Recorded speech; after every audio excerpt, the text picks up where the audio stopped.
warahmatullahi wabarakatuh. Apa kabar kalian semuanya? Semoga kalian selalu sehat ya dan selalu dilindungi oleh Allah Subhanahu wa taala. Hari ini Bu Sophie akan menjelaskan sebuah materi yang sangat dekat dengan kehidupan kalian. Berkah, yuk kita baca basmalah dulu. Bismillahirrahmanirrahim. Hari ini kita akan belajar tentang kebijakan fiskal.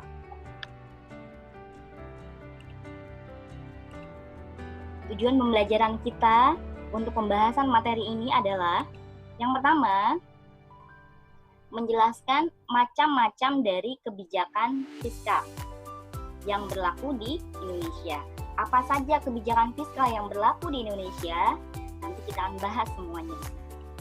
Kemudian yang kedua, kita akan belajar menghitung pajak. Untuk video tutorial kali ini, kita akan membahas bagaimana caranya menghitung pajak bumi dan bangunan.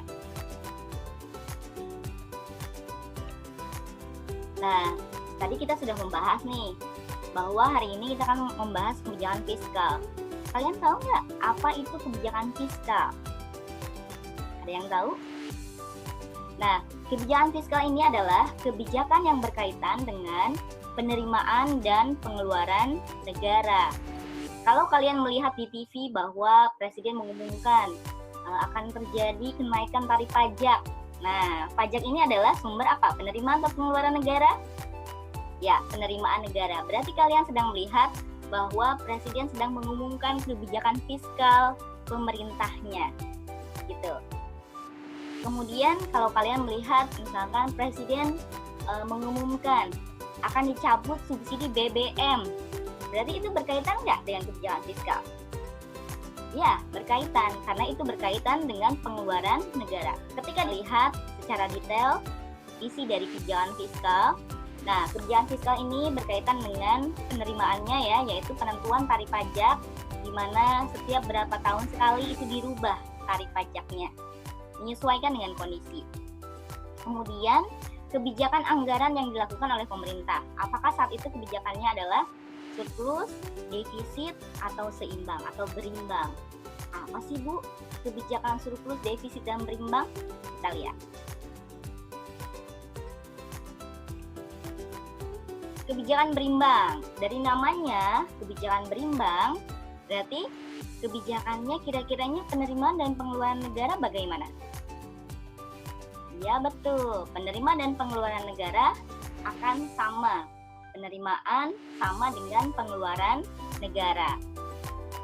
Ini maksudnya apa? Bahwa semua pengeluaran pemerintah itu dibiayai oleh penerimaan pemerintah. Jadi kelebihannya tidak akan ada utang. Pada saat kapan kebijakan ini diambil? Kebijakan ini diambil pada saat ekonomi sedang stabil, ya. Kemudian ada kebijakan surplus. Apa sih Bu yang dimaksud dengan kebijakan surplus? Oke, kalau kebijakan surplus ini ada berita dari republika.co.id ya. Jadi kalau surplus berarti penerimaan negara lebih besar dibandingkan dengan pengeluaran negara. Ya, jadi sumber-sumber penerimaan kita misalkan dari pajak, dari perdagangan, dari biaya ekspor itu lebih besar dibandingkan dengan pengeluaran yang dikeluarkan oleh pemerintah. Itu namanya kebijakan surplus. Pada saat kapan kondisi ini diambil? Pada saat pemerintah sedang mencegah terjadinya inflasi. Ya, inflasi itu apa? Inflasi itu adalah kenaikan harga barang secara umum. Jadi semua harga barang pada naik gitu ya. Itu yang dimaksud inflasi. Sehingga dengan mengurangi pengeluaran atau lebih sedikit ya antara pengeluarannya, jadi pengeluaran pemerintah lebih sedikit dibandingkan penerimaannya, sehingga jumlah uang beredar bisa lebih sedikit, lebih berkurang. Karena jumlah uang beredarnya lebih sedikit ya, sehingga nilai uang menjadi naik, sehingga harga barang menjadi turun. Jadi kemampuan uang ketika nilainya naik, kemampuan uang untuk membeli barang menjadi lebih tinggi. Artinya adalah harga barangnya lebih murah. Jadi kebijakan surplus ini adalah kebijakan yang dilakukan oleh pemerintah untuk menghadapi inflasi. Nah, suatu saat mungkin ketika kalian menjadi pejabat, kebijakan ini bisa kalian pakai ya. Pada saat terjadi inflasi, maka Maka yang dilakukan oleh pemerintah adalah melakukan kebijakan surplus. Bagaimana caranya? Pemerintah mencari sumber penerimaan negara selain hutang ya, lebih besar ya, di mana penerimaannya harus lebih besar dibandingkan pengeluaran. Kemudian ada yang disebut dengan kebijakan defisit. Apa itu kebijakan defisit? Kalau tadi kalian sudah belajar berimbang dan surplus, maka ibu yakin kalian bisa menjawabnya. Apa coba? Ya, pengeluaran negara lebih besar dibandingkan dengan penerimaan negara. Kenapa sih Bu kayak gini? Kenapa sih harus ada kebijakan defisit? Nah, kebijakan defisit ini biasanya diambil pada saat kondisi perekonomian sedang lesu, ya. Jadi sedang turun, ya, sedang resesi ekonomi, banyak pabrik-pabrik gulung tikar sehingga pemerintah banyak mengeluarkan dana untuk membantu kegiatan ekonomi produktif dan juga kegiatan ekonomi konsumtif. Yang mungkin daya beli masyarakat menjadi turun sehingga pemerintah membantu daya beli masyarakat, misalkan menurunkan pajak, ya, kemudian menurunkan pajak untuk para pengusaha, gitu ya, sehingga penerimaan negaranya jadi lebih sedikit dibandingkan pengeluarannya. Nah, ketika penerimaannya lebih sedikit dibandingkan pengeluarannya, apa yang akan terjadi? Maka pemerintah kita akan berutang. Nah, sebenarnya utang ini ya plus minus, ya. Kenapa sih kita harus berutang? Ya karena kebijakan yang diambil defisit, gitu. Tetapi sebenarnya kebijakan berimbang, surplus dan defisit itu akan kembali lagi kepada pemerintahnya. Hobi ngutang apa enggak, gitu ya.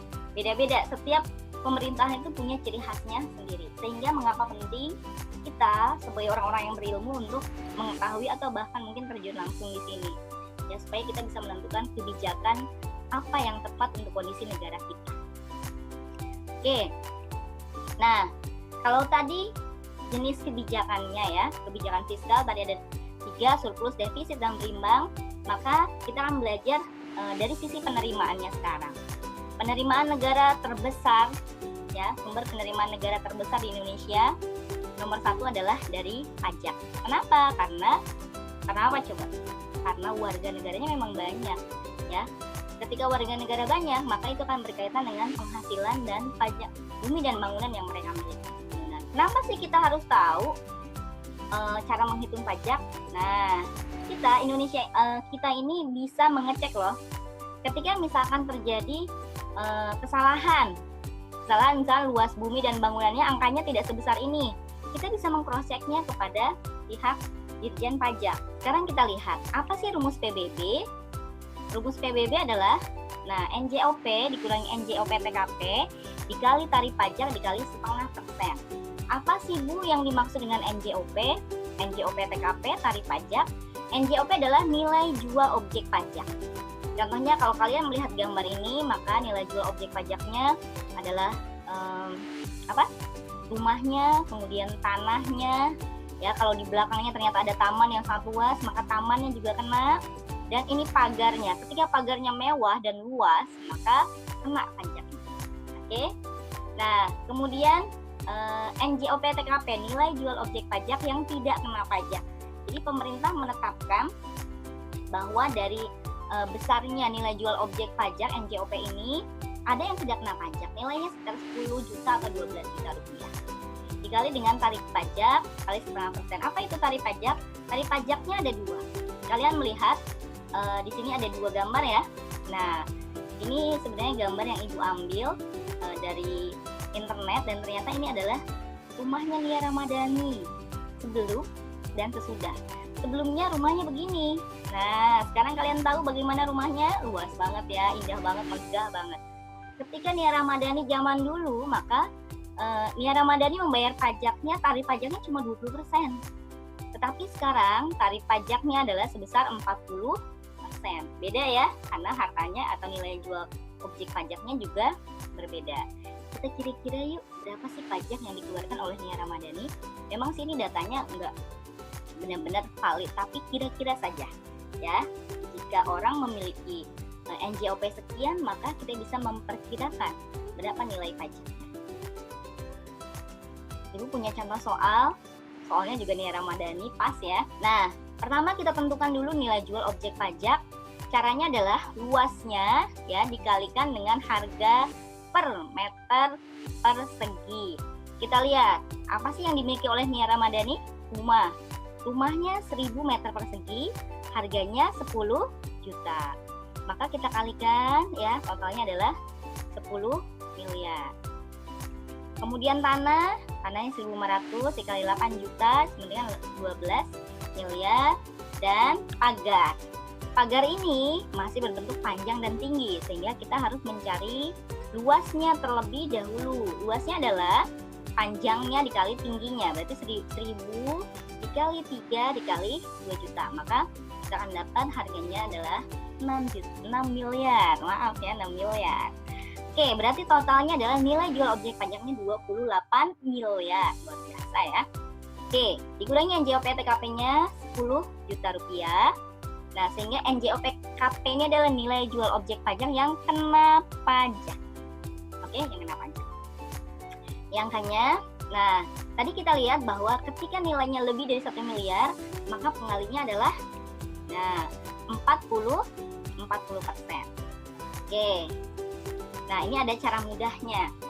Kalau di sininya 40%, maka setengah kali 40 ini adalah 20 dibagi per 100 kali per 100. Jadi per 10.000. Nah, ini bisa dicoret-coret sehingga jadi 2 per 1000. Kalau di sininya 20% dengan kondisi NJOP-nya kurang dari 1 miliar, maka di sininya dikali 1 per 1000. Jadi tinggal coret 3 angka 0 di belakang. Nah, kalau kali 2 coret dulu 3 angka 0 di belakangnya, kemudian kalikan 2. Jadi lebih simpel kan daripada kita harus menghitung 0,5 kali 40 ya. Oke, sehingga dapatlah PBB setahunnya adalah 55.980.000 rupiah. Jadi setahun Nia Ramadhani membayar PBB-nya hampir 56 jutaan. Untuk lebih menguatkan lagi materi ini, kalian pelajari kembali latihan soal dan pembahasan yang Ibu berikan. Oke, kita akan tutup pertemuan kita hari ini dengan bersama-sama menyimpulkan. Tadi kebijakan fiskal adalah kebijakan apa?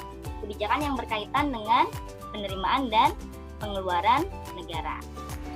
Dan kebijakan fiskal ini terdiri dari 2, yaitu kebijakan tentang tarif pajak dan kebijakan yang diambil oleh pemerintah, yaitu ada 3, kebijakan surplus, defisit, dan berimbang. Kemudian dari tarif pajak ini kita belajar menghitung PBB ya, menghitung PBB. Caranya adalah tarif pajak dikali dengan setengah persen dikali NJOP dikurangi NJOP TKP. NJOP-nya adalah jika NJOP lebih dari 1 miliar, tarifnya adalah 40 miliar, 40%, sorry. Kemudian kalau NJOP-nya kurang dari 1 miliar, maka tarifnya adalah 20%. Cara mudahnya untuk NJOP yang lebih dari 1 miliar, 40% dikali 0,5% ini adalah 2 per 1000. Kalau yang NJOP kurang dari 1 miliar, berarti cara mudahnya dikali dengan 1 per 1000. Oke, itu saja pertemuan kita hari ini. Semoga kalian paham. Ya, kita tutup pertemuan kita dengan membaca hamdalah dan doa kafaratul majelis. Alhamdulillahirabbil alamin. Subhanaka Allahumma wa bihamdika asyhadu an la ilaha illa anta astaghfiruka wa atubu ilaik. Oke, terima kasih atas segala perhatiannya. Assalamualaikum warahmatullahi wabarakatuh.